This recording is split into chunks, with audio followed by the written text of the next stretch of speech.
Hey guys, नवाजी from thenerdhunt.com और ये है वेस्टवर्ल्ड सीजन 3 एपिसोड 6 का रिकैप। पिछले एपिसोड्स के रिकैप के लिए डिस्क्रिप्शन बॉक्स में दिए गए लिंक्स को चेक करें। एपिसोड 6 की शुरुआत होती है मेव से, जो होस्ट के लिए बनाए हुए पैराडाइज में खड़ी होती है। बट ये पैराडाइज असली वाला नहीं होता, ये सिराक का बनाया हुआ एक सिमुलेशन होता है। लास्ट एपिसोड में मरने के बाद सिराक मेव के लिए नई बॉडी प्रिंट कर रहा होता है और तब तक वो मेव के पर्ल को इस डिजिटल सिमुलेशन में डाल देता है और वहां जाकर इसे वार्निंग देता है कि ये तेरी पहली और आखिरी हार थी। आगे अगर तो डेलोरेस से हारी तो उसका अंजाम बहुत बुरा होगा। मैं उसे बताती है कि ये फेयर फाइट नहीं है। डेलोरेस के पास उसकी हेल्प करने के लिए और भी होस्ट बॉडीज हैं, जिसमें डेलोरेस ने अपनी खुद की कॉपी डाल रखी है। मुझे भी मदद चाहिए। सिराक फिर इसके लिए होस्ट की स्पेशल टीम बनवाने का डिसीजन लेता है और तब तक मैं वॉर वर्ल्ड में जाकर अपने स्किल्स की प्रैक्टिस करती है, मतलब वहां मौजूद सारे सोल्जर्स को मारकर। सिराक फिर इसके लिए होस्ट की नई टीम बनाता है, जिसमें हेक्टर भी शामिल होता है और कुछ ईगल आइज फैंस ने होस्ट के पर्ल का नंबर देखकर यह भी पता लगा लिया कि उसमें से एक होस्ट क्लेमेंटाइन है। मेव फिर अपनी पावर यूज करके हेक्टर के पर्ल को वॉर वर्ल्ड वाले सिमुलेशन में ट्रांसफर करती है और फिर इनके बीच थोड़ी पप्पी झप्पी होती है। चलिए अब चलते हैं विलियम की तरफ, जो एक थेरेपी सेशन में कड़वी सच्चाई उगलकर अपने साथ वाले पेशेंट्स को और डिप्रेस कर देता है। फिर उसके थेरेपिस्ट उसे अलग रूम में ले जाकर उसकी प्राइवेट थेरेपी शुरू कर देती है। इस थेरेपी सेशन के दौरान विलियम इमोशनल होकर अपना मन हल्का करता है कि उसे उसकी बेटी को मारने का दुख है और उसे इसकी पूरी सजा मिलनी चाहिए। बट उसकी थेरेपिस्ट का इसकी बातों पर जरा भी ध्यान नहीं होता। वो सामने खड़ी रिहोबोम का लीक हुआ डेटा पढ़ रही होती है। तो इस डेटा लीक से आप सिर्फ अपना ही नहीं बल्कि अपने फैमिली मेंबर्स का भी प्रोफाइल पढ़ सकते हैं। इस थेरेपिस्ट का प्रोफाइल होता है धोखा देना और अपने पेशेंट के साथ मल्टीपल अफेयर्स रखना। इसका हस्बैंड इसके प्रोफाइल को पढ़कर अपने बच्चों को लेकर चला जाता है और उसे बोलता है कि हमें कांटेक्ट करने की कोशिश मत करना। फिर ये थेरेपिस्ट डिप्रेशन में जाकर सुसाइड कर लेती है और विलियम वहां से सीधा वीआर थेरेपी के लिए जाता है। डॉक्टर्स और स्टाफ विलियम को जबरदस्ती पकड़कर थेरेपी के लिए ले जाते हैं और इधर हमें पता चलता है कि डेलोरेस के इस डेटा लीक का असर इनके स्टाफ पर भी हुआ है।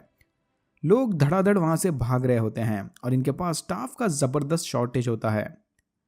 ये लोग फिर विलियम को किसी तरह ले जाकर एक कुर्सी से बांध देते हैं, उसके मुंह में वो इम्प्लांट लगा देते हैं, उसका ब्लड सैंपल लेते हैं और उसकी वीआर थेरेपी शुरू कर देते हैं, जो बिल्कुल केलब के उन फ्लैशबैक्स की तरह होता है। मतलब केलब भी किसी टाइम में इस थेरेपी से गुजरा हुआ है। यहाँ के रिसर्चर्स को फिर विलियम के खून में कुछ अननोन प्रोटीन मिलता है। कुछ लोग सोच रहे होंगे कि ओह, क्या इसका मतलब विलियम पार्ट होस्ट है? नहीं, आई थिंक ये शार्लेट की देन है। तो इधर पागल खाने भेजने से पहले शार्लेट ने पिन मारकर विलियम के ब्लड में एक ट्रैकर लगा दिया होता है ताकि ये लोग इसको ट्रैक कर सके। डेलोरेस की इस पर पूरी नजर होती है कि वो कहाँ है और क्या कर रहा है। विलियम अपने वीआर थेरेपी से बचने की बहुत कोशिश करता है, वहां के गार्ड की उंगली काट लेता है और फिर ये लोग उसे वापस ले जाकर उसके रूम में रख देते हैं।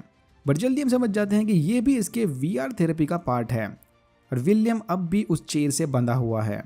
विलियम को यह समझ आता है जब उसे सीजन 1 के वेस्टवर्ल्ड का होस्ट ग्रुप थेरेपी सेशन के लिए बुलाने आता है। यह ग्रुप होता है ढेर सारे विलियम्स का, विलियम के बचपन से लेकर बुढ़ापे तक के इंपॉर्टेंट वर्जन, और इस मीटिंग को कंडक्ट कर रहे होते हैं खुद जेम्स डेलोस। आई नो ये सीन थोड़ा कंफ्यूजिंग है, बट बेसिकली ये विलियम की पर्सनल थेरेपी सेशन का पार्ट है, जहां विलियम अपने पास्ट का सामना कर रहा होता है। तो शुरू करते हैं छोटे विलियम से।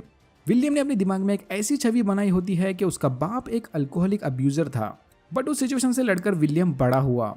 वो वेस्टवर्ल्ड गया, जेम्स डेलोस से मिला, फिर डेलोस ग्रुप का इंपॉर्टेंट मेंबर बनकर एक सक्सेसफुल बिजनेसमैन बन गया और अपने बुढ़ापे में उसके पास सब कुछ है, इज्जत, दौलत, शोहरत, सब कुछ।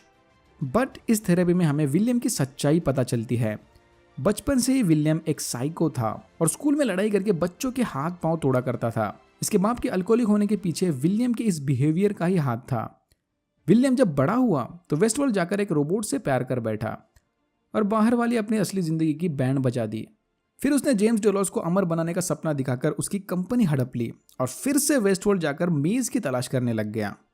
जब इसकी बीवी को इसकी सच्चाई पता चलती है कि अपना हस्बैंड एक साइको है, तो उसने सुसाइड कर लिया और जब उसकी बेटी उसे लेने वेस्टवर्ल्ड गई तो इसने अपनी बेटी को भी एक होस्ट समझकर मार दिया।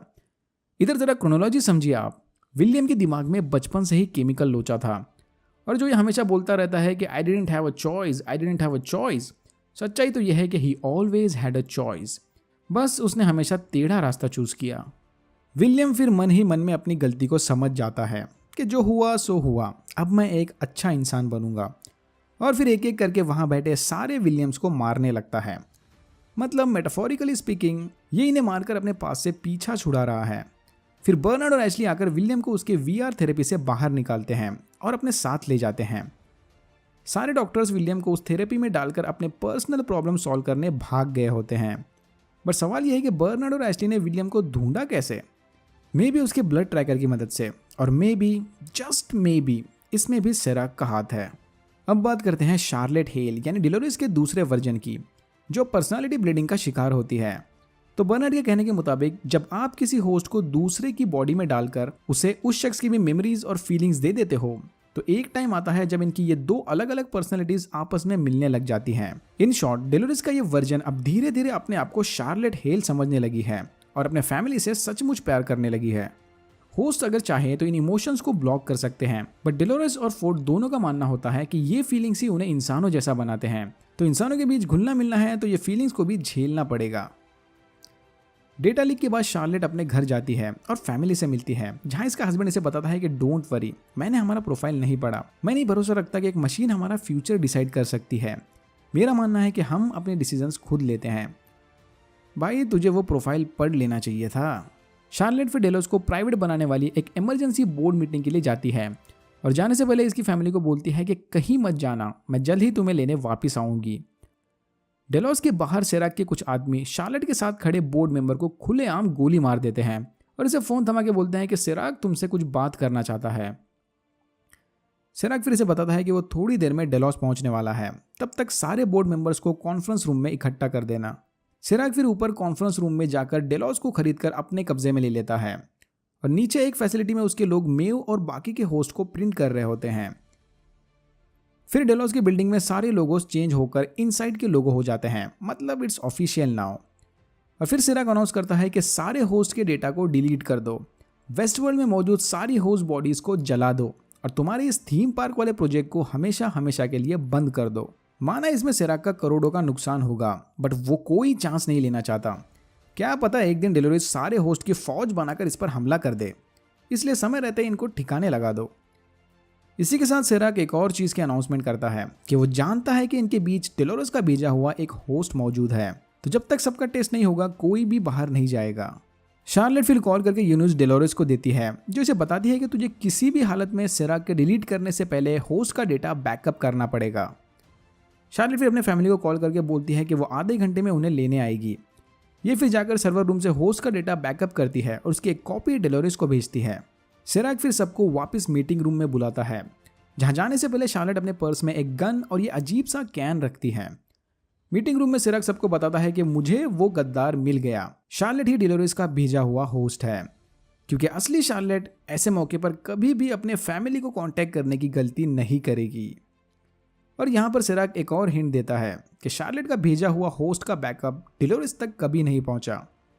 शार्लेट फिर सरेंडर करती है और अपना ब्रेसलेट निकालकर पर्स में अंदर रख देती है और इसी मौके का फायदा उठाकर अंदर रखे उस कैन को भी एक्टिवेट कर देती है, जिसके अंदर बेहोशी वाली गैस होती है। सेराक के बॉडीगार्ड फिर शार्लेट की तलाशी लेते हैं और उसके पर्स को खाली करके टेबल पर रख देते हैं, उस गैस वाले कैन को भी। गैस से वहाँ मौजूद सारे लोग बेहोश हो जाते हैं, सेराक को छोड़कर। शार्लेट इसे गोली मारने की कोशिश करती है, बट ये बस सेराक का होलोग्राम होता है, इसीलिए इस पर गैस का असर नहीं हुआ। शार्लेट फिर वहाँ से भागकर नीचे जाती है। इसे फिर पता चलता है कि नीचे सेराक के लोग मेव और बाकी के होस्ट के बॉडीज प्रिंट कर रहे हैं। सेराक ने इधर मेव और बाकी होस्ट के साथ साथ डेलोरिस की एक कॉपी को भी लाया होता है, जिसकी पूछताछ मेव वहाँ सिमुलेशन में कर रही होती है। तो जो लोग कंफ्यूज हैं कि सेराक को डेलोरिस की कॉपी कहाँ से मिली, वेल ये डेम्सी के बॉडीगार्ड का पर्ल है। पर्ल्स का आउटर कवर एकदम स्ट्रॉन्ग होता है, बुलेट प्रूफ। इसका पर्ल उस धमाके से बच गया और सेराक फिर उसे उठाकर यहाँ ले आया। शार्लेट फिर हेक्टर के पर्ल को उसके केस से निकालकर डिस्ट्रॉय कर देती है। केस बुलेट प्रूफ होता है, बट एक्चुअल पर्ल बड़ा ही नाजुक होता है।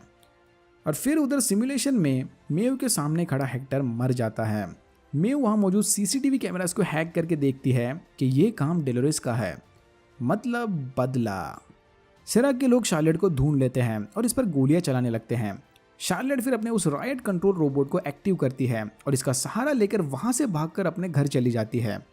बड़ा ही बैड एस सीन था ये। शार्लेट फिर अपनी फैमिली को गाड़ी में बिठाकर वहां से चली जाती है, बट तभी अचानक उनके गाड़ी में ब्लास्ट होता है। फिर बारबेक्यूड शार्लेट जलती हुई गाड़ी से बाहर आती है और इमोशनल होकर अपनी फैमिली को जलता हुआ देखती है। मेव की बॉडी भी वहाँ पर प्रिंट हो जाती है और यहाँ होता है एपिसोड 6 खत्म।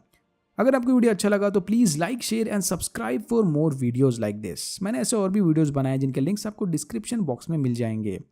Thank you very much for watching and I am hoping to see you in my next one.